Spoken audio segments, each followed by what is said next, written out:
c'est que Sénégal moo neex rek xam nga ba ku nekk da ngay jàpp ne da nga important da nga war a wax dugg na fii génn fii bu la caméra yi tiimee nga yor sa làmmañ bu rëy Karim Xurum Xaq xam nga lu la sonal sa xol bi moo nanguwul te yow da nga nar a sonn sa giirub dund parce que nanguwoo yow pour yow lépp ay opposé wu la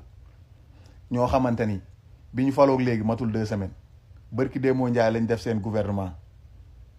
maanaam gars yi defaguñ sax passation de service yi ministériels yi Karim Xurum Xaq nga génn naan Ousmane Sonko ñoo ko fal ñoo maanaam tëj nañ ñu dee nañ ñu nañ ko teg choc ban choc lañ koy teg Karim Xurum Xaq musuñu laa tëj ndax Ousmane Sonko heure bu la gars yi jàppee di la yóbbu ci ngunu gi c'est parce que yaa génn def say conneries gars yi jàpp la denc la soo génnaatee tu répètes la même chose pour yow àdduna xët-xët la heureusement ba tolloo nen parce que yow moom xam naa ni boo amoon yenn tolluwaay Sénégal